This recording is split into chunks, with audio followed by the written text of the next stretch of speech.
Bismillah, Assalamualaikum warahmatullahi wabarakatuh. Alhamdulillah wassalatu wassalamu ala rasulillah. Allahumma sholli ala Muhammad wa ala alihi wa ashabihi wa man tabi'ahum bi ihsanin ila yaumil qiyamah. Amma ba'du. Faqala Allah ta'ala fil Qur'anil Karim, A'udzu billahi samil alim minasy syaithanir rajim. Qul hal yastawil ladzina ya'lamuna wal ladzina la ya'lamun. Faqala Rasulullah sallallahu alaihi wasallam, man yuridillahu bi khairan yufaqihu fiddin. Bapak Ibu jamaah pengajian yang insyaallah dimuliakan Allah, calon-calon ahli surga, insyaallah mudah-mudahan semakin istiqomah ibadahnya kepada Allah, usianya, rezekinya, putra-putrinya, keluarganya semakin diberkahi Allah Subhanahu wa taala. Sehat Bapak Ibu? Alhamdulillah. Masih tanggal muda ya? Insyaallah mudah-mudahan kita senantiasa bisa dipertemukan di majelis ilmu yang berkah ini, dan mudah-mudahan ada manfaat ilmu yang bisa kita petik pada pertemuan ini. Jangan lupa senantiasa mohon kepada Allah agar ditambahkan ilmu kepada kita. Rabbi zidni ilman warzuqni fahman. Ya Allah, berikan kepadaku rezeki ilmu dan berikan pemahaman kepada kami tentang agama. Karena yang memberi ilmu itu bukan guru kita, yang memberi ilmu itu bukan orang tua kita, bukan ustadz dan ulama kita, tapi yang memberi ilmu kepada kita adalah Allah Subhanahu wa taala. Malam hari ini kita melanjutkan setelah kemarin sempat jeda dulu karena ada beberapa kegiatan, masuk ke bab tentang babul ghusli wa hukmul junub. Bab tentang mandi dan hukum junub. Ya, jazakallah. Bab tentang mandi dan hukum tentang junub. Ini termasuk bagian dari seri Toharoh. Di pertemuan yang lalu dibahas tentang Toharoh wudu. Nah, sekarang masuk ke Toharoh mandi. Disebut dengan babul ghusli. Bab tentang mandi. Al-ghuslu ismun lil iktisal. Kalau dalam bahasa kitab, al-ghuslu itu adalah nama untuk iktisal. Iktisal itu menggosok. Jadi dikatakan mandi itu jika ada gosokan-gosokan di badan. Sedangkan wal junubu, sedangkan pengertian junub adalah min asobatihil janabah. Atau man asobatuhul janabah, orang yang sedang terkena junub. Hukum junub. Jadi junub itu apa? Orang yang terkena junub. Dan junub itu sendiri pengertiannya bukan hanya haid saja, bukan hanya nifas. Termasuk laki-laki yang masih dalam keadaan belum mandi wajib, padahal telah mengeluarkan air mani. Maka kondisi orang yang sudah keluar sperma tapi belum mandi wajib disebut junub. Itu sedikit ulasan dari judul. Insya Allah Bapak Ibu karena rata-rata sudah menikah ya. Ada yang belum? Yang 2 kali belum? Yang belum 2 kali ngacung. Artinya berarti kalau kita menemukan pembahasan di hadis-hadis yang akan kita baca ini, ada kalimat-kalimat yang sepertinya mengarah kepada unsur dewasa, itu bukan berarti Islam mengajarkan pornografi atau porno apa namanya, porno aksi. Tapi itulah syariat agama kita, harus apik, harus detil, harus rinci. Karena hukum mandi wajib termasuk bagian dari bersuci. Kita hafal kaidahnya, masih ingat kaidahnya kan? La sholata liman la wudu'a, gitu kan? Atau miftahus sholah tohurun. Kuncinya sholat itu adalah bersuci. Sah tidaknya sholat tergantung kualitas bersuci kita. Nah, mandi wajib itu termasuk bagian dari bersuci. Maka benar tidaknya bersuci kita berpengaruh kepada sah tidaknya sholat kita. Walaupun insya Allah Bapak Ibu sudah berpengalaman dalam masalah ini, terutama dalam prakteknya, tapi tidak salah kalau kita kaji dulu teori-teorinya. Nanti kalau kemudian ada persinggungan antara praktek yang sudah diamalkan dengan teori yang kita baca dari hadis-hadis yang sahih ini, berarti praktek itu harus merujuk kepada teori. Jangan kekeh dengan kebiasaan. Tapi kita harus nyerah dalam masalah ibadah itu kepada dalil, bukan kepada akal. Kita lihat hadis yang pertama. An Abi Sa'idil Khudri radhiyallahu anhu qala. Dan dari Abi Sa'id Al-Khudri radhiyallahu anhu dia berkata, qala Rasulullah sallallahu alaihi wasallam, Rasulullah sallallahu alaihi wasallam bersabda, al-ma'u minal ma'i. Air itu dari air. Air itu dari air. Rawahu Muslim, diriwayatkan oleh Imam Muslim, wa asluhu fil Bukhari, dan asalnya hadis ini bersumber riwayat dari Imam Al-Bukhari. Apa yang dimaksud dengan air itu berasal dari air? Maka dalam kitab dikatakan al-iktisalu min inzali. Wajib mandi itu jika keluar air. Jadi hukum asalnya nih. Hukum asalnya adanya kewajiban mandi janabah itu, mandi junub itu jika mengeluarkan air. Air di sini dalam arti sperma. Mau keluarnya dengan apapun caranya, jika keluar maka wajib mandi. Berarti logikanya bagaimana jika berhubungan tapi tidak sampai keluar gitu. Apakah tetap wajib mandi? Biasanya Bapak Ibu bagaimana tuh? Kan nggak keluar, lebar tuh. Ngapain mandi susah-susah jadi gitu. Enak aja. Nah, hukum asalnya begitu. Jadi hukum asalnya mandi wajib itu ada karena sebab keluar air mani. Berarti mafhum mukhalafahnya kebalikannya, asalnya kalau tidak keluar maka tidak wajib mandi, kan gitu.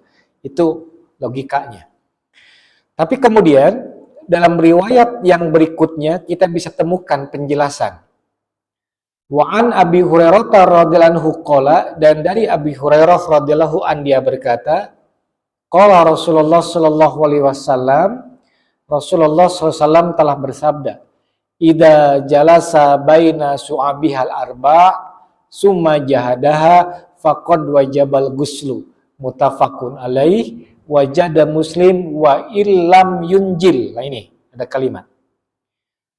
Kata Abi Hurairah radhiyallahu an, Rasulullah SAW telah bersabda, apabila duduk di antara 4 cabang, ini bahasa kiasan. Udah jangan makanya tadi jangan dibayangin aja. Apabila duduk di antara 4 cabang, kemudian bersungguh-sungguh. Nah, Bapak Ibu, ini bahasa hadis ini menunjukkan bahwa hubungan suami istri itu masuk ke dalam kategori jihad. Apa arti jihad? Bersungguh-sungguh. Jangan digambarkan jihad seperti membunuh Yahudi ya. Sampai ada kalimat yang dalam hadis palsu itu. Barang siapa yang berhubungan suami istri malam Jumat, maka seperti membunuh 1000 Yahudi, kan gitu. Barang siapa yang malam Sabtu, 750 Yahudi. Barang siapa yang malam Ahad 500 Yahudi. Wah, itu tiap malam berarti. Pas malam Senin waktu yang ngantor nggak bisa jalan gitu ya. Itu tidak ada riwayatnya. Jangan dipercaya itu hadis ya. Kalaupun ada itu mungkin hadis riwayat yang suka gitu ya. Jangan dikait-kaitkan dengan sabda Rasulullah. Cuman kenapa pakai kalimat jahadah di sini? Maka perlu bersungguh-sungguh dalam kaidah ilmu ma'rifat. Itu seseorang termasuk kategori berdosa jika fisiknya dengan pasangan, tapi pikirannya dengan orang lain. Saya misalkan dengan pasangan, tapi pikiran dengan BCL misalnya, itu nggak boleh. Emang nggak boleh? Kan namanya juga berhayal. Kan nggak mungkin sama yang lain. Minimal BCL lah. Jadi ketahuan kan standarnya gitu kan. Kenapa? Kita harus bersungguh-sungguh karena itu termasuk bagian dari ibadah. Maka perlu konsentrasi di sini. Barang siapa yang duduk di antara 4 cabang kemudian dia bersungguh-sungguh, maka wajib baginya mandi. Tuh. Apabila ada hubungan suami istri, maka wajib mandi. Wa illam yunjil, walaupun tidak keluar. Sekalipun tidak sampai keluar, tidak sampai tuntas, maka karena sebab adanya penetrasi, itulah bahasa medisnya, maka itu mewajibkan mandi wajib. Walaupun tidak sampai keluar. Wajib itu. Bagaimana jika, maaf, dalam fikih itu, ada yang disebut dengan istimta. Saya tadi mengawali dengan ini kan udah pada dewasa semua kan ya. Istimta. Apa itu istimta? Bersenang-senang. Suami istri tidak lewat hubungan badan. Itu istimta namanya. Bagaimana hukum istimta? Hukum istimta itu mubah, boleh. Dengan cara apapun, silahkan. Bapak Ibu mungkin punya standar ilmu tentang masalah itu, silahkan. Istimta itu apa tadi? Bersenang-senang suami istri, mungkin karena kasusnya istri lagi haid misalkan, atau lagi nipas, yang orang pasang standar 40 hari itu, yang bagi laki-laki jangankan 40 hari ibu, baru 4 jam saja udah keloyangan, ini kebayang 40 hari. Maka akhirnya si istri membantu suami untuk menuntaskan hajatnya. Bolehkah? Boleh. Dengan cara apapun, silahkan. Itu disebut dengan istimta, bersenang-senang. Terus siapa yang wajib mandi di sana? Siapa yang wajib mandi? Yang wajib mandi jika tidak lewat duhul, tidak lewat penetrasi, maka yang wajib mandi bagi yang mengeluarkan sperma aja. Jadi ini rumusnya begitu. Kata ibu, ngapain mandi, kan saya nggak apa. Ya udah, makanya jangan wajib mandi. Tapi bapak yang keluar wajib mandi. Gitu kok, standarnya gampang. Nah, ini jadi kalau hadis yang pertama tadi, air berasal dari air, gitu kan. Tapi dilengkapi, sebenarnya wajib mandi itu jika keluar air mani. Jika tidak, maka tidak wajib. Tapi pernah kita di awal pembahasan mengenalkan tentang jenis air atau jenis cairan yang keluar dari kemaluan. Ada air kencing dan itu hukumnya najis tapi tidak mewajibkan mandi. Ada air mazi, dalam bahasa sehari-hari air yang keluar karena sebab adanya rangsangan dan itu jenisnya najis. Kalau kena ke celana, kena ke kain, tapi tidak dibersihkan lantas dipakai sholat, maka tidak sah sholatnya, maka itu harus dibersihkan. Tapi karena ini notabene yang namanya mazi ini sangat cenderung mudah keluar, terutama bagi yang baperan gitu, baru lihat yang asing-asing aja udah keluar, maka ada kemudahan membersihkannya, mensucikannya cukup dengan diciprat aja. Tapi tempat keluarnya harus dicuci. Walaupun itu tidak mewajibkan mandi, tapi jenis cairan yang keluarnya adalah najis. Pernah datang seorang sahabat kepada Rasulullah, "Ya Rasulullah, kalau bikin perbandingan mana yang paling sering mengeluarkan mazi, apakah laki-laki atau perempuan?" Maka Rasul mengatakan perempuan. Karena berfungsi sebagai sebagai pelumas nantinya kan gitu. Itu makanya, maka ibu-ibu terutama baru sentuhan aja dengan suami lantas ada cairan, itu mazi namanya. Dan itu harus hati-hati karena kalau kena ke celana itu harus disucikan. Bagaimana cara mensucikannya? Bisa cukup dengan ciprati air aja. Jadi tidak perlu diganti apalagi dibolongin, nggak perlu lah. Bisi gitu kan. Nah itu mazi. Ada juga yang disebut dengan air mani. Air mani itu tidak najis, tapi mewajibkan mandi wajib. Gitu, air mani itu. Kalau ada yang berkomentar air mani itu adalah najis, itu sungguh bertentangan dengan fitrah manusia. Karena kita kalau dikatakan najis kan kita bersumber dari air mani mau tidak mau. Walaupun kita dari saripatinya kan. Dari saripati tumbuhan.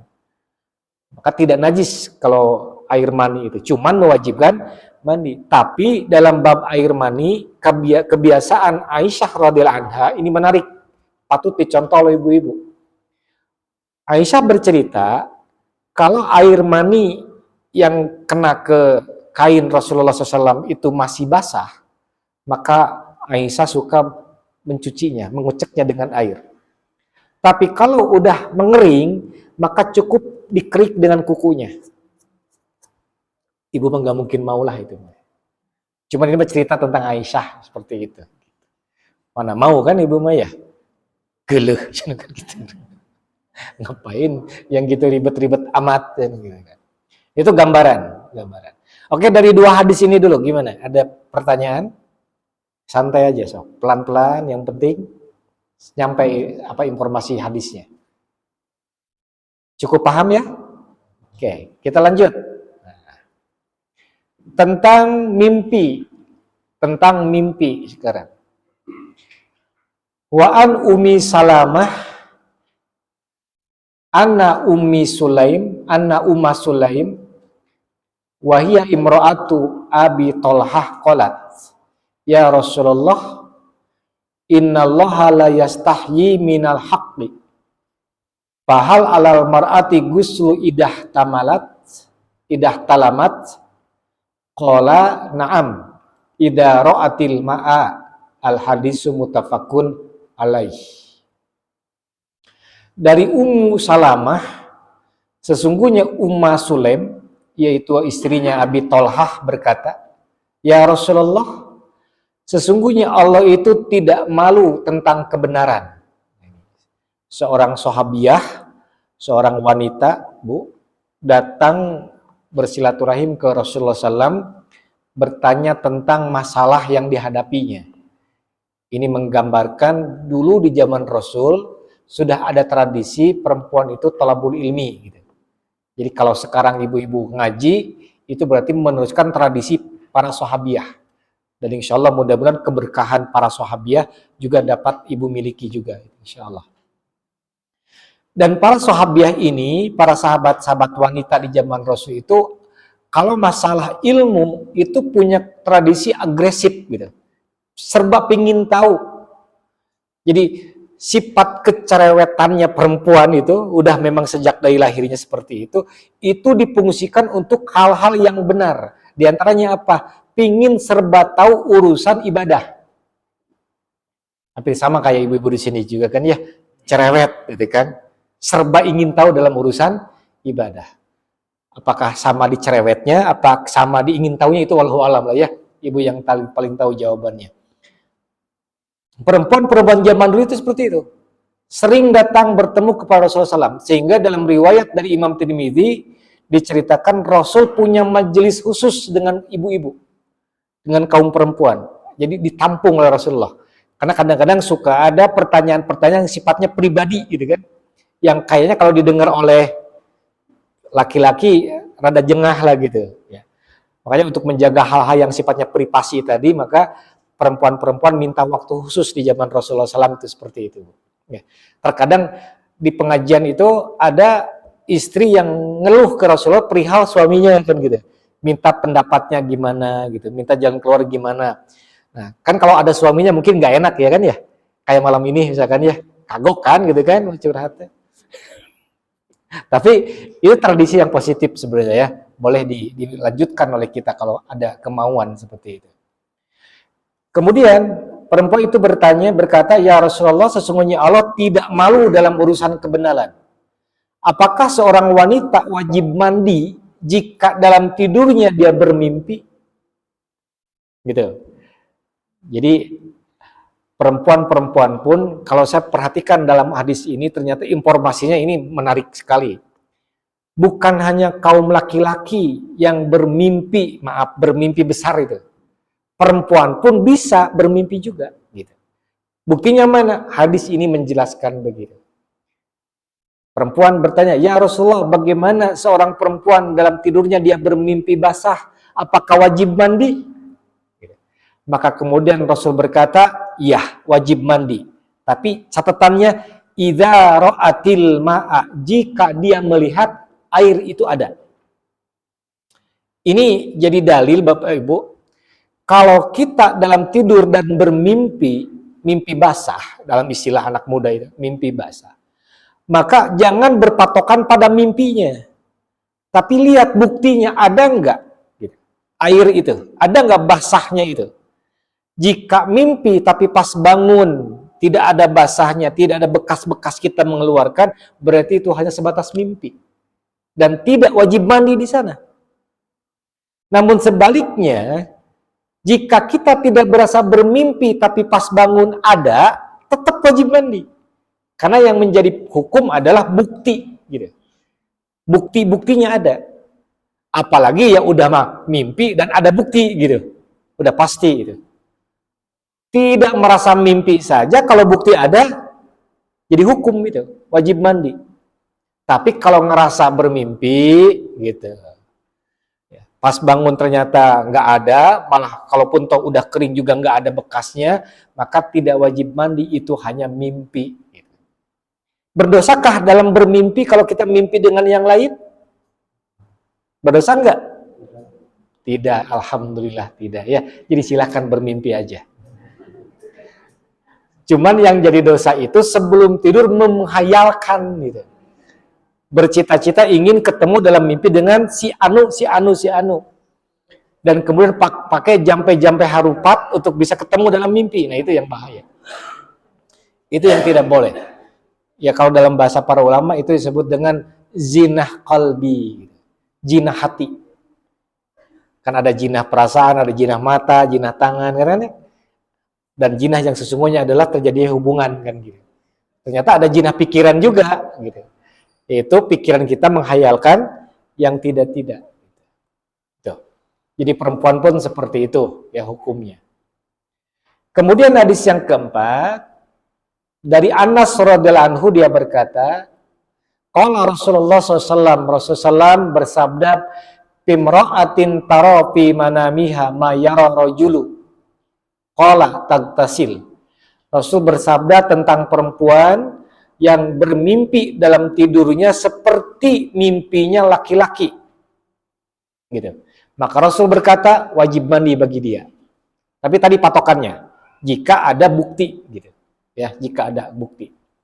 Muttafaqun alaih, riwayat Imam Muslim. Jada Muslim kemudian menambahkan Imam Muslim. Faqalat Ummu Salamah, bertanya Ummu Salamah, "Wahal yakunu hada?" Apakah memang seperti itu kenyataannya? Artinya apakah memang perempuan juga mimpi seperti laki-laki?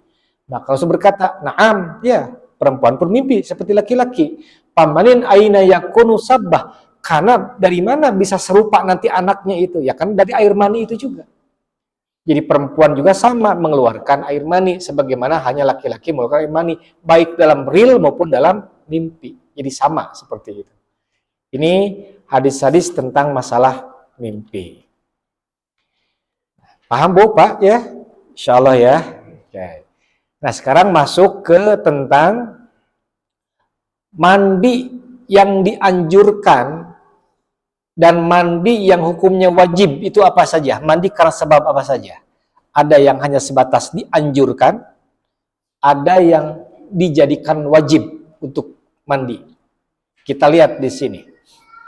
Wa an Aisyah radhiyallahu anha qalat. Dan dari Aisyah radhiyallahu anha dia berkata, kana Rasulullah SAW yaghtasilu min arba'in.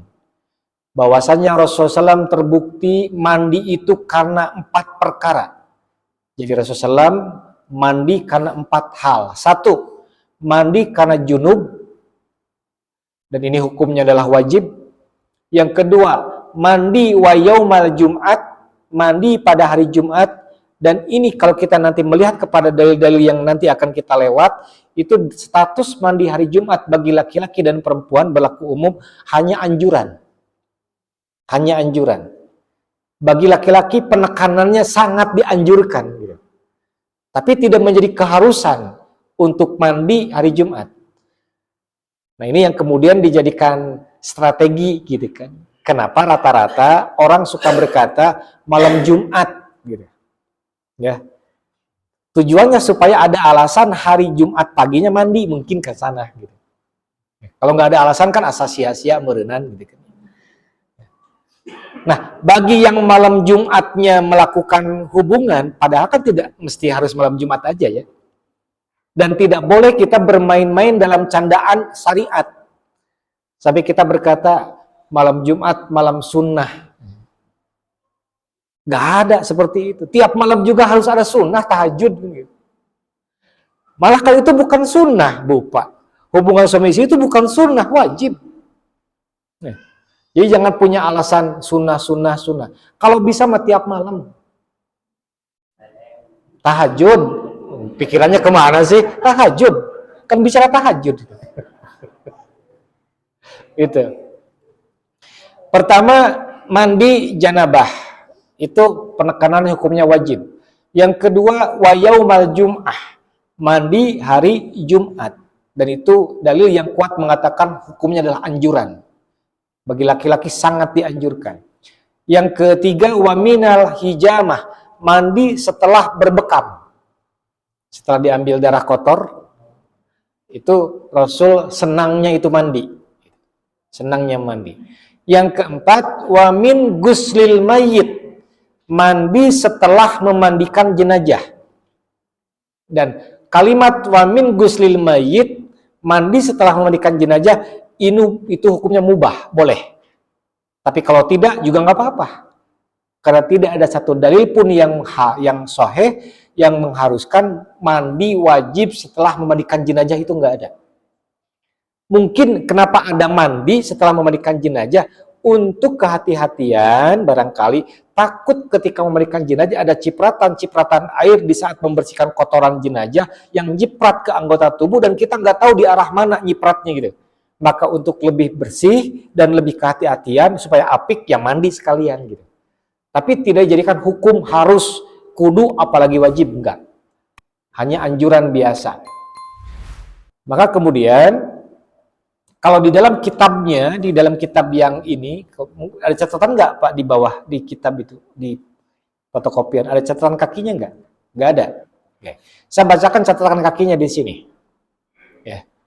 Ghusl janabah wajibun. Mandi junub hukumnya adalah wajib. Ya. Walil jum'ati mustahabun au sunnatun. Sedangkan mandi hari Jumat itu hukumnya adalah disukai atau sunat. Wa minal hijamah wal guslil mayyit lin nadofah. Sedangkan mandi setelah berbekam dan mandi setelah memandikan jenazah itu hanya sebatas lin nadofah, untuk kebersihan saja. Tidak untuk ibadah gitu. Tidak, jangan dianggap itu bagian dari ibadah yang diharuskan. Nah itu Pak ya. Kemudian hadis dari Abu Hurairah radhiyallahu an fi qissati Sumamah ibni Usalin inda ma aslama wa amarahu Nabi sallam ayyagtasila rawahu Abdur Razzaq wa asluhu muttafaqun alaih. Dan dari Abi Hurairah radhiyallahu an ketika menceritakan kisah Sumamah bin Usalin di saat masuk Islam. Jadi kalau cerita lengkapnya, dalam salah satu peperangan umat Islam berhasil mengalahkan orang-orang kafir. Selain mendapatkan gonimah itu harta rampasan perang, juga dapat tawanan-tawanan. Salah seorang tawanan itu bernama Sumamah bin Usalin. Nah, kemudian Sumamah bin Usalin itu diikat di satu tiang yang ada di dalam satu masjid. Jadi Sumamah bin Usalin itu masih kafir tuh. Kafir, karena orang kafir ditahan oleh pasukan muslim, kemudian diikat di salah satu tiang yang ada di dalam masjid. Ini menjadi dalil bagi kita, orang kafir boleh masuk masjid. Jangan dilarang kalau ada orang kafir masuk masjid. Kecuali kalau orang kafir itu macam-macam di masjidnya gitulah. Misalkan pakai alas kaki, atau hanya untuk bermain-main di masjid, atau untuk melecehkan, itu lain lagi urusan. Tapi kalau datang orang kafir masuk ke masjid, ikut dengerin pengajian, jangan dilarang. Ada orang kafir pas ada resepsi, biasanya kita di masyarakat suka ada resepsi akad itu di masjid misalkan. Lantas ada orang kafir ikut masuk menjadi saksi, jangan dilarang, nggak jadi masalah. Ya. Karena orang kafir itu najis bukan fisiknya. Ya. Innal musyrikuna najasun. Ada ayat berbunyi begitu dalam Al-Quran. Sesungguhnya orang musyrik itu najis. Maksud najis di sana bukan najis fisiknya, bukan najis badannya, tapi najis itu akidahnya, keyakinannya. Keyakinannya yang tidak bersih karena menduakan Allah gitu. Tapi kalau fisiknya ya sah-sah saja, suci-suci saja. Termasuk di sini salah seorang tawanan muslim, Sumamah bin Usalin, itu ketika mau masuk Islam ditahan di masjid. Kemudian masuk Islamlah Sumamah bin Usalin itu. Maka kemudian Nabi SAW menyuruh Sumamah untuk mandi wajib. Nah, ini menjadi dalil bahwa orang kafir kalau mau masuk Islam harus mandi wajib dulu. Itu pendapat pertama. Jadi mandi wajibnya sebelum bersahadat. Gitu. Tapi kalau kita melihat kepada pendapat yang kedua, dan ini lebih tepat, pendapat yang kedua ini lebih tepat, orang kafir tidak disyaratkan mandi wajib ketika bersyahadat. Jadi ketika bersyahadat tidak disyaratkan bersahadat. Apa tidak disyaratkan mandi wajib dulu. Baru si orang kafir itu wajib mandi wajib ketika setelah bersyahadat akan sholat. Gitu. Karena kan dalil umum di Al-Maidah yang sudah kita baca bareng-bareng beberapa kali pertemuan. Ya ayyuhalladzina amanu idza kuntum ila shalah, wahai orang-orang beriman, jika kalian akan mendirikan salat. Apabila kalian junub maka mandilah, kan gitu. Jadi kalau ada pertanyaan, kapan orang kafir mandi wajib itu? Apakah sebelum masuk Islam atau apakah setelah masuk Islam? Gitu. Nah, kalau kita melihat kepada hadis ini, Rasul menyuruhnya mandi wajib itu setelah masuk Islam, setelah bersahadat. Kenapa? Karena tidak ada syarat dalam syarat syahadat harus mandi wajib dulu. Gitu. Kayak begini misalkan, apakah dihitan dulu atau masuk Islam dulu? Adanya kewajiban hitan itu jika masuk Islam, kayak gitu. Berarti kalau ada yang mau nikah nih ya, ada wanitanya muslim, laki-lakinya kafir, tapi mu'alaf nih. Itu dia mau nikah dengan seorang wanita muslimah nih. Apakah sebelum nikah atau ketika sebelum masuk Islam hitannya itu, atau setelah masuk Islam? Berarti syahadat dulu, hitan, kemudian dibolehkan nikah. Gimana kalau belum masuk Islam dia hitan dulu untuk membuktikan kepada calon istrinya, aku udah Islam loh, lihat buktinya. Bisa lihat buktinya segala macam. Ya nggak mungkin lah ya. Udah begitu aja Bu ya. Besok dilanjutkan ketahuan. Nah itu Bu. Jadi di sini ada keterangan ya, bahwa kalau kita melihat kepada pendapat para ulama, ya, wa mazhabu Ahmad, pendapat mazhab Imam Ahmad, wujubul gusli ala man aslama. Mandi wajib itu, kata Imam Ahmad, mandi wajib itu hukumnya wajib kepada orang yang telah masuk Islam. Karena kan sebelum masuk Islam dia kan najis kan ya, walaupun najis keyakinannya tadi. Maka ketika dia mau sholat berarti kan mungkin dia dalam keadaan tidak suci itu. Mungkin dia punya hadas besar kan, namanya juga orang sebelum masuk Islam lah, pasti melakukan hal-hal yang bisa jadi bagi kita haram gitu kan. Tapi bagi mereka itu mungkin wajar. Nah kan masuk Islam itu kan mau sholat, berarti harus suci dulu. Apakah cukup mandi atau cukup wudu gitu. Maka Imam Ahmad berkata wajib mandi. Kemudian hadis yang berikutnya, nggak ada pertanyaan itu ya? Lanjut aja dulu, nanti sampai ke tata cara mandi. Wa an Abi Sa'id al-Khudri radhiyallahu an. Dan dari Abi Sa'id al-Khudri radhiyallahu an, anna Rasulullah maqala, sesungguhnya Rasulullah bersabda, guslu yaumil jum'ati wajibun ala kulli muhtalimin, akhrajahu sab'ah. Rasulullah SAW bersabda, mandi pada hari Jumat itu wajib bagi orang yang telah baligh. Jadi ini sepertinya menunjukkan mandi bagi laki-laki atau mandi bagi perempuan pada hari Jumat itu status hukumnya adalah wajib kan gitu.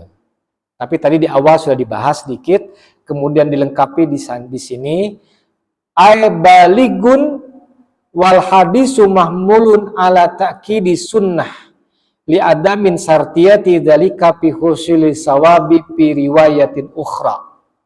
Nah, hadis ini, hadis yang mengatakan mandi pada hari Jumat adalah wajib bagi yang sudah baligh, ini menunjukkan tentang sangat dianjurkan. Sunnah yang sangat dianjurkan. Kalau dalam bahasa Isil disebut sunnah yang sangat dianjurkan itu apa? Ada yang disebut dengan sunnah biasa, ya kan? Ini disebut sunnah taukidiyah, sunnah yang sangat ditekankan, sangat dikuatkan sekali. Gitu. Makanya disebut di sini dalam bahasa kitab ini disebutkan taukidi, taukid, gitu. Sunnah yang sangat ditekankan, amalkan jika memang mampu. Nah, mungkin sebagian orang ada yang bertanya begini, apakah mandi pada hari Jumat itu karena sebab akan Jumatan? Atau apakah karena memang sebab hari Jumat? Nah, kalau kita membaca letterlek kepada dalil yang ada, mandi itu tidak ada sangkut paut dengan Jumatnya, tapi dengan harinya. Maka bisa saja bapak-bapak pada hari Jumat, itu mandinya itu subuh juga nggak jadi masalah. Sekalian mau berangkat ngantor gitu. Niat mandi memuliakan hari Jumat, nggak jadi masalah. Jadi tidak mesti harus pas adzan Jumat atau pas beberapa jam ke Jumatan, apalagi bapak yang punya kerjaan kantoran, apa harus bawa salin gitu kan? Apa bawa handuk, bawa sabun, nanti dicurigai malah sama istri kan ya? Nginep di mana kan gitu nantinya. Jadi maksudnya memuliakan hari Jumat, bukan karena sangkut paut dengan sholat Jumatnya. Maka karena kaitannya dengan hari Jumat, berlaku hadis ini secara umum untuk laki-laki dan perempuan juga sama. Gitu. Sangat dianjurkan mandi pada hari Jumat tadi. Yang namanya hari Jumat, itu kan masuk maghrib juga nih sekarang nih. Sekarang udah lewat dari maghrib, berarti udah Sabtu. Jadi kalau bapak-bapak mandinya menjelang subuh, itu kan udah Jumat berarti kan. Berakhir hari Jumat itu kapan berarti? Masuk ke waktu maghrib, waktu Sabtu kan gitu. Nah seperti itu Pak penjelasannya. Kemudian, untuk mempertegas bahwa mandi hari Jumat itu hanya sunnah taukid, nah ini hadis yang berikutnya nih. Wa an Samurah bin Jundub bin radhiyallahu an qala, dan dari Samurah bin Jundub radhiyallahu an dia berkata, qala Rasulullah SAW, Rasulullah SAW bersabda, man tawaddo'a yaumal jum'ati fabiha wa ni'mat wa man igtasala fal ghuslu afdalun wa khamsah wa hasanahu Tirmidzi. Rasul bersabda, barang siapa yang mandi pada hari Jumat, maka itu sudah cukup baginya. Tapi barang siapa yang mandi pada hari Jumat, maka mandinya itu lebih afdol gitu. Nah, ini tadi dikatakan semakin jelas bagi kita kedudukan mandi pada hari Jumat itu tidak wajib, tapi hanya sebatas keutamaan sunnah yang sangat ditekankan untuk dilakukan. Tidak sampai wajib. Itu tentang masalah mandi hari Jumat dan sebagainya. Kemudian wa'an Ali radhiyallahu an, dan dari Ali radhiyallahu an dia berkata, karena Rasulullah SAW yukri'una Qur'ana malam yakun junuban. Rawahu khamsah wa hadalab Tirmidzi wa sahahu wa hasanahu Ibnu Hibban. Dan dari Ali radhiyallahu an dia berkata bahwasanya Rasulullah senantiasa membacakan Quran kepada kami selama beliau tidak sedang dalam keadaan junub. Nih, bapak-bapak kalau dalam keadaan junub udah stop dulu dari baca Quran. Ibu-ibu juga gitu. Kalau dalam keadaan junub, ingat, haid itu tidak identik dengan junub, karena tadi pembahasan junub itu orang yang mengeluarkan, atau karena orang yang sudah melakukan hubungan suami istri. Posisi dia ketika udah berhubungan suami istri atau udah mengeluarkan air, sudah mengeluarkan haid atau nifas, selama belum mandi wajib disebut dalam keadaan sedang junub. Gitu. Haid lain lagi kalau haid. Haid ya haid, nanti bahasanya nanti di babul haid ada khusus. Nah, bapak-bapak juga begitu. Bapak dalam keadaan belum mandi wajib, ini disyariatkan jangan dulu membaca Quran. Kalau di sini kan Rasul mengajarkan Quran kepada kami, kecuali dalam keadaan beliau junub, beliau tidak pernah membacakan gitu. Untuk menjaga kesakralan, kesucian kalamullah. Kan kita lagi tidak suci, ya kan? Lagi hadas besar. Maka jangan baca dong kalam Allah yang suci itu gitu. Untuk kalimatnya memuliakan. Tapi bagaimana jika ada orang yang lagi junub baca Quran, apakah berdosa? Sepakat para ulama mengatakan tidak berdosa. Cuman etika lah. Memuliakan terhadap Quran itu diantaranya jangan baca dalam keadaan sedang junub. Gitu. Seperti itu. Kemudian yang berikutnya, nah ini bagi bapak-bapak, ada daripada bapak beli ramuan-ramuan yang lain, ya, daripada datang ke Mekah Madinah hanya cari gitu ya, udah aja amalkan hadis ini. Ini ada jampena apa? Tuh langsung kan konsentrasi bapak-bapak karena hadisnya. Wa Nabi Sa'id al-Khudri radhiyallahu anhu qala Rasulullah idza ata ahadukum ahlahu summa arada ayyauda falyatawaddo bainahuma wudu'an. Rawahu Muslim. Zada Hakim fa innahu an satu lil amud wali arba'ah an Aisyah radhiyallahu anha qalat kana Rasulullah yanamu wa huwa junubun min ghairi ayamasul ma'a wa huwa ma'lul. Dari Abi Sa'id al-Khudri radhiyallahu an dia berkata, Rasulullah SAW bersabda, apabila salah seorang di antara kalian mendatangi istrinya, datang, bahasanya bagus kalau dalam bahasa sabda Rasul, mendatangi. Jadi kalau yang namanya mendatangi ibarat berkunjung dengan penampilan yang baik, badan yang wangi, pakaian yang rapi, dandanan yang bikin, ya dulu lah ketika pas pertama diapelin gitu, kan gak asal-asalan pakaian yang dipakai, badan juga gak asal bau, kan pasti wangi-wangian kan gitu. Kenapa? Karena dalam sunnah itu kan ada dialog tuh, Rasul dengan para sahabat. Pernah satu hari Ibnu Abbas itu bertemu dengan sahabat yang lainnya. Ibnu Abbas itu punya tradisi, sekalipun sedang di rumah, sekalipun hanya sedang bercengkrama dengan anak dan istri, itu penampilannya rapih gitu. Badannya wangi, rambutnya disisir rapi, rapih aja. Sebagaimana pertama kali isinya bertemu dengan Ibnu Abbas seperti itu juga gitu kebiasaannya. Jadi tidak mentang-mentang udah robah segala macam, robah pula gitu karakter bawaannya, enggak. Tapi tetap menjaga penampilan. Nah, satu hari Ibnu Abbas ketemu dengan sahabatnya yang melihat, loh Ibnu Abbas mau kemana nih, rapih banget. Padahal Ibnu Abbas memang seperti itu tradisinya di rumah. Bertanya, wahai Ibnu Abbas, kenapa engkau serapi itu? Padahal engkau tidak sedang bepergian atau tidak akan bepergian. Apa jawaban Ibnu Abbas? Rasulku yang mencontohkan ini. Karena ketika Rasul bersabda kepada para sahabat, sebaik-baiknya suami adalah yang membahagiakan hati istrinya.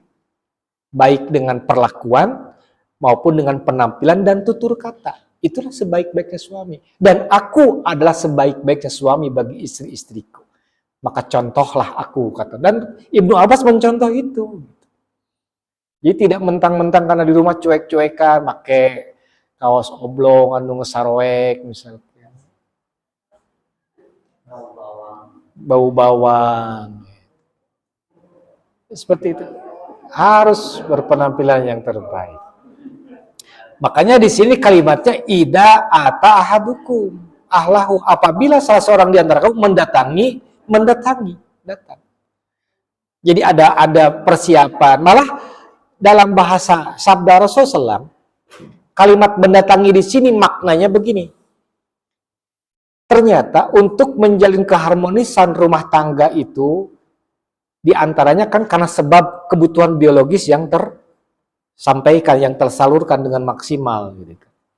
Maka Rasul mengajarkan, wahai kaum laki-laki, jika kamu akan mendatangi istrimu, maka selain berpenampilan yang baik, rapi, badan wangi, juga kasih waktulah, izin dululah atau minta waktu dulu lah, ngobrol gitu. Ujung-ujung. Tujuannya apa? Sunnahnya, biar si istri pun punya persiapan. Karena kan gini punten paknya, punten. Kadang-kadang karena keegoan laki-laki, kadang nggak mau tahu. Apakah istri capek, apakah istri sakit, apakah istri lagi mumet dengan pikiran yang acak-acakan gitu. Ujung-ujung suami babi ibu tanpa babi ibu langsung main hajat. Terus ketika istri berkata, Pak, mama lagi ngamud, Pak. Pasti suami akan bilang, kuma dilaknat si aku malaikat. Kan gitu. Sampai pagi dilaknat sok siamun tedai, kan gitu. Tah. Jadi akhirnya kan serba salah ibu. Di satu sisi ibu melayani dengan tidak maksimal, malah punten bahasa kasarnya sok we daek teu kajen kan gitu mere ya. Sok we gawe sorangan kan gitu meureunnan ya. Akhirnya kan nggak maksimal. Sedangkan tadi di hadis yang pertama dibaca harus ada kesungguh-sungguhan dari kedua belah pihak. Tapi di sisi lain, suami yang tidak mau mengerti main sikat saja. Dan tidak mau ditolak. Makanya kalau ada tempo, ada semacam pemberitahuan awal, bikinlah semacam perjanjian dulu. Kode isuk. Kalimat isuk berarti apa maknanya di sana? Siap mah ya? Kan bahasa-bahasa isyarat. Untuk mengkondisikan. Dan sigana bahwa pakai kan pingin dilayani maksimal. Maka supaya maksimal ya kasih dong waktu, kasih dong persiapan ke istri untuk punya waktu itu. Kan gitu Bu ya?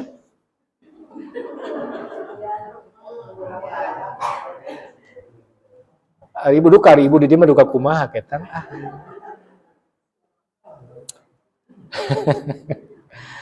Summa aroda ayyauda payatawaddo bainahuma wudu'an. Kemudian setelah mendatangi istrimu itu kamu ingin mengulang, kamu bermaksud ingin mengulang, maka berwudulah di antara dua kejadian itu. Kenapa dianjurkan berwudu? Fa innahu ansatu lil aud, karena berwudu itu akan menyegarkan untuk pengulangan. Tah eta Pak.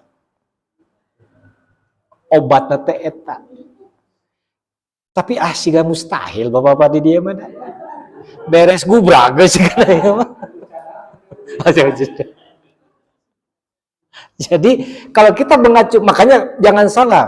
Bagi orang-orang orientalis, orang-orang yang benci kepada Islam dan mempelajari ilmu Islam, tapi tujuan untuk menghancurkan Islam, itu punya anekdot kan.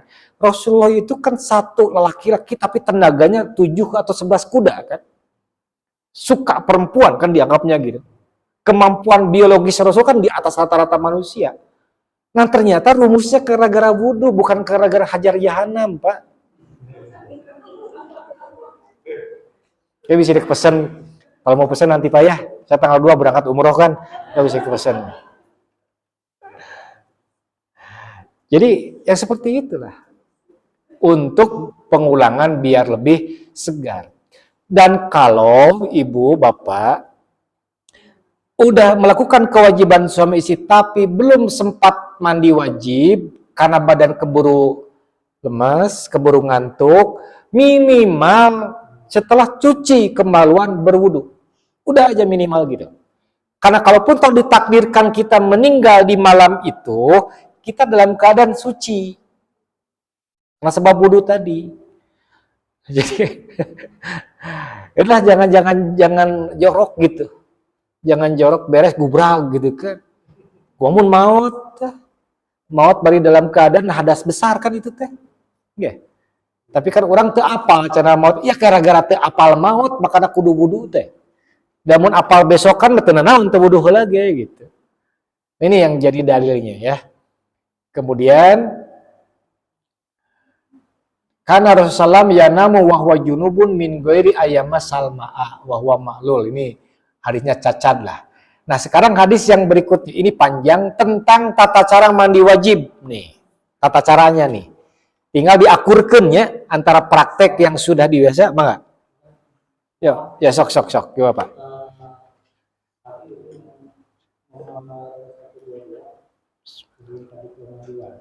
Ya.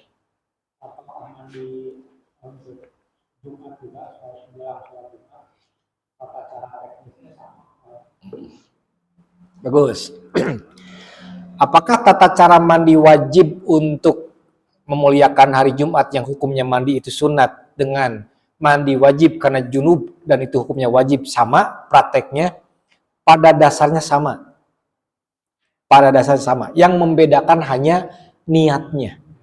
Yang membedakan hanya niat. Sedangkan teknisnya sama. Dan seperti yang sudah pernah dibahas sekilas, cara mandi wajib itu kan ada 2 model. Pernah ingat kan? Ada gaya bebas. Yang penting niat mandi wajib, kemudian rata sekujur tubuh dengan air dari mulai ujung rambut sampai kaki. Itu udah sah Pak mandi wajib. Karena yang membedakan adalah niat. Mana dalilnya? Kalau ada yang bertanya, buka aja Al-Maidah ayat ke-6. Wa in kuntum junuban fattoharu. Apabila kamu dalam keadaan junub, maka mandilah. Nah, mandi di sini tidak ada rincian teknisnya seperti apa. Prakteknya seperti apa. Yang penting mandi aja. Makanya para ulama mengatakan, kalaupun toh dalam mandi wajib yang rinci, ada penjelasan ini dulu dengan detil, itu kelengkapan saja. Tidak menjadi syarat sah mandi itu sendiri gitu. Nah, tapi ada model mandi wajib yang sempurna, yang idealnya bagi kita lakukan, yaitu apa? Nah, ini yang akan kita baca hadisnya. Maka kita lanjutkan dulu hadisnya. Ini tinggal Bapak Ibu mengkompromikan apa yang biasa dilakukan, apakah sudah selaras atau beda. Berarti kalau beda, kita jangan bertahan pada kebiasaan, tapi rujuk kepada dalil. Wa an Aisyata radhiyallahu anha qalat. Dan dari Aisyah radhiyallahu anha dia berkata, ini hadisnya dari Aisyah karena Aisyah tahu persis bahwasanya Rasulullah idza tasala minal janabah, apabila beliau mandi dari junub, Ya beda'u payagsilu yadaihi.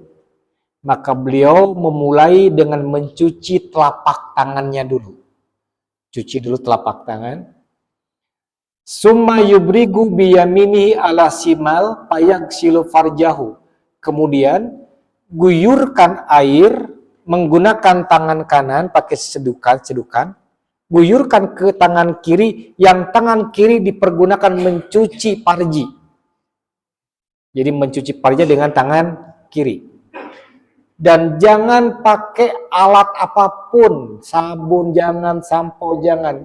Harus itu dulu aja, yang formalnya, ritualnya aja dulu. Jangan langsung pakai sabun, jangan pakai sampo. Karena yang dikhawatirkan nanti ada unsur kimia di sampo dan sabun yang menjadi sebab terhalangnya air mandi wajib sempurna kena ke kulit badan kita. Kemudian setelah mencuci parji tadi dengan tangan kiri, summa yatawaddo, kemudian berwudu. Berwudu seperti wudu untuk sholat. Jadi termasuk dengan mengguyur, mencuci kaki langsung. Setelah berwudu, summa yakhudul ma'a payudhilu asabi'ahu fi usuli sa'ari. Kemudian mengambil air dengan jari tangan kita, kemudian garuk-garukan ke akar kulit kepala kita. Garuk-garuk. Jangan dulu sampoan tadi, garuk-garuk. Dalam riwayat lain dikatakan 3 kali prakteknya. Ambil, garuk-garuk. Jadi jangan guyur dulu, enggak. Ambil, garuk-garuk lagi sampai 3 kali. Kemudian setelah itu, summa hafana ala rosihi salasa hafanatin. Kemudian guyurkan air ke atas kepala 3 kali guyuran. Kepala dulu, jangan langsung ke badan. Kepala dulu 3 kali. Summa afadhu ala sairi jasadihi. Kemudian guyur ke sekujur badannya. Nah, di sini tidak ada kalimat guyur sebelah kanan dulu gitu. Baru kiri, itu kan memandikan jenazah. Kecuali kalau ingin disebut itu. Jadi mandi wajib itu tidak kanan dulu, kepala kanan dulu sebelah, badan baru kiri, enggak, guyur langsung. Setelah mengguyur kepala 3 kali. Jadi teori itu sangat mudah, prakteknya juga sangat mudah, ya. Nah setelah itu selesai, summa gosala rijlaihi, kemudian mencuci kakinya. Mencuci kaki di sini karena tadi Bu ya, karena pasir-pasir yang nempel di kaki diguyur lagi dengan air kayak gitu. Karena kan zamannya kulturnya seperti itu, tempat mandi di jazirah dulu kan belum ada keramik, masih tradisional. Jadi yang pertama, kalau rincian resminya nih, yang rincinya, sambil kita cuci telapak tangan dulu, telapak tangan sampai baca bismillah, bismillahirrahmanirrahim. Kalau mandi wajibnya di sana bersatu dengan tempat buang air kecil atau tempat air besar, maka baca bismillahnya di luar tadi, di luar. Tapi kalau itu hanya tempat mandi saja, maka bisa baca bismillah di tempat itu langsung sambil nyuci telapak tangan dulu 3 kali. Mau 2 kali, 3 kali silahkan. Setelah itu ambil air dengan tangan kanan, guyurkan ke tangan kiri, dan tangan kiri bekerja membersihkan kemaluan. Yang dimaksud dengan kemaluan 1 paket ya, 1 paket. Kalau bapak-bapak 1 paket dengan lato-latonya gitu Pak. Jadi 1 paket aja kita. Bingung saya nyebutnya apa tuh tah. Pokoknya 1 paket aja. Jadi jangan 1, tapi harus utuh. Perempuan juga sama begitu. Setelah itu cuci lagi tangan kiri kita, cuci lagi karena tadi udah dipakai untuk cuci kemaluan. Kalau dalam riwayat lain dikatakan si tangan ini digosok-gosokkan ke pasir kalau dulu mah gitu. Nah, kalau di kita sih nggak perlu bapak ibu keluar dulu nyari pasir gosok-gosok asup deui ka kamar, nggak perlu kan asa kumaha gitu katingali ku batur kan. Bisi pajar keur disebut kakara kan padahal udah lama kan ya kita teh. Nah, beres itu kemudian ambil air dengan telapak tangan kita, airnya mau dibuang dulu boleh atau langsung dibawa ke kepala, langsung digaruk-garuk ke kulit kepala. Kalau dalam hadis lain dikatakan 3 kali, bekerjanya 3 kali begitu. Setelah itu baru guyur kepala 3 kali guyuran juga. 3 kali guyuran, beres itu baru sekujur tubuh. Setelah itu sempurna beres tuh. Guyur sekujur tubuh kita. Baru setelah yang resminya terlaksana, silahkan. Mau dipakai sabun, mau pakai sampo, silahkan. Yang penting tadi yang ritualnya harus benar dulu. Gitu, harus sempurna dulu. Nah, itu. Kemudian ini hadis Bukhari Muslim, lafaz Imam Muslim. Tapi dalam riwayat dari Maimunah, dan Maimunah pun sama adalah istrinya Rasul ya. Itu bercerita begini, Rasul kalau mandi wajib, kemudian beliau mengguyurkan air ke parjinya dan mencuci parjinya dengan tangan kiri. Kemudian menggosok-gosokkan tangan kirinya itu pada tanah tadi. Wa fi riwayatin, dan dalam riwayat lain dikatakan pamasaha biturab, diusap-usapkan telapak tangan kirinya itu pada debu gitu. Wa fi akhir, dalam riwayat lain summa ataitu bil mindil faradahu, dan kemudian kata Maimunah, setelah Rasul selesai mandi, aku bawakan handuk untuk Rasul mengeringkan air tuh di badannya, tapi faradduhu, Rasul menolaknya. Nah ini yang kemudian barangkali yang dipakai dalil oleh sebagian pendapat, mengeringkan bekas wudhu, mengeringkan bekas mandi wajib, tidak boleh pakai handuk. Padahal di sini tidak ada makna tidak boleh. Tidak ada kalimat tidak boleh. Cuman Rasul senangnya itu mengeringkan dengan tangan gitu. Bukan tidak boleh mengeringkan dengan handuk, silakan. Selera itu mah ya, selera aja.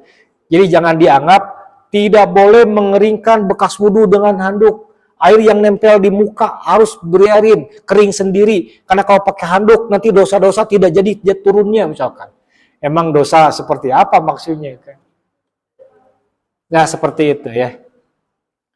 Waja'ala yang kudul ma'a biyadihi, dan kemudian mengeringkan air itu dengan tangannya saja. Nah seperti itu Bu, tentang masalah cara mandi. Kalau kita udah mandi wajib, kan berarti ngangkat tuh hadas besar. Kalau mau sholat, tidak perlu wudhu lagi. Jadi orang yang sudah mandi wajib, tidak perlu wudhu lagi kalau mau sholat. Sekalipun bisa jadi di dalam sholatnya, dalam mandinya itu, dia nyentuh-nyentuh kemaluannya. Nggak jadi masalah. Karena menyentuh kemaluan di saat mandi wajib itu kan bukan sentuhan yang ada unsur kesengajaan untuk mendatangkan syahwat. Enggak kan? Cuman untuk melengkapi kesempurnaan mandi. Dan mandi wajib, kalau udah terlaksana tidak diharuskan wudhu lagi kalau mau sholat, itu pun menjadi dalil tambahan. Boleh sekiranya dalam kondisi tertentu ibu berwudhu asal di tempat tertutup, tidak ada yang lain, dalam keadaan tidak pakai selembar kain pun, nggak jadi masalah. Mandi wajib aja kan begitu, wudhu juga sama, nggak jadi masalah. Yang tidak boleh itu wudhu di luar. Jadi yang tidak boleh itu bukan masalah ada kain atau tidaknya, tapi masalah ada yang melihat aurat, itu sih intinya di sana. Nah itu tentang mandi wajib. Bacaannya mandi wajib sama, awali dengan bismillah, diakhiri dengan baca doa seperti kita selesai sudah berwudu. Doanya sangat pendek, sangat ringkas. Asyhadu alla ilaha illallah wahdahu la syarikalah wa asyhadu anna Muhammadan abduhu wa rasuluh. Lanjut dengan doa tambahan dari Imam Tirmidzi, Allahumma ij'alni minat tawabin waj'alni minal mutatahhirin. Itu. Beres tuh mandi wajib. Tata caranya juga seperti itu. Nah, kalau ingin cepat lancar, perbanyak aja pembiasaan. Tapi kan nggak mungkin kita ujung-ujung mandi wajib kalau nggak ada sebab kan? Ya itu juga makanya. Jadi kalau ada nanti di rumah nanya, asam mineng ke latihan mandi wajib, gitu ya jawabannya. Tuh udah gak kerasa tuh. Kalau ada pertanyaan, maka kalau nggak ada, alhamdulillah. Kayaknya jelas ya? Jelas kan ya? Oke. Kalau nggak ada, terima kasih. Kalau ada, mangga masih ada waktu. Paham Bu, Pak? Paham. Kalau paham jangan ditambah. Rumusnya gitu aja. Kalau paham jangan ditambah. Bisi anu tos asup budal. Bisi ngelem kena. Insya Allah di Jumat malam Sabtu berikutnya kita ketemu lagi untuk menuntaskan pembahasan tentang mandi wajib ini. Dan kalau ini beres berarti masuk nanti ke bab tayamum. Beres bab tayamum kita masuk ke bagaimana bab sholat. Nanti seru kalau di bab sholat karena banyak hal yang harus kita ketahui. Dan mudah-mudahan untuk bahan evaluasi jika memang nanti berkenan ada praktek bagaimana wudhu, bagaimana tayamum. Kalau mandi wajib saya bingung. Minimal wudhu dan tayamum. Ya. Mandi wajib nanti Bapak lihat istri aja, istri lihat Bapak gitu aja nanti. Tanpa harus menghadirkan saya. Terima kasih, mudah-mudahan ada guna manfaatnya. Dan mohon maaf jika ada kata-kata yang kurang berkenan. Billahi taufiq wal hidayah. Assalamualaikum warahmatullahi wabarakatuh.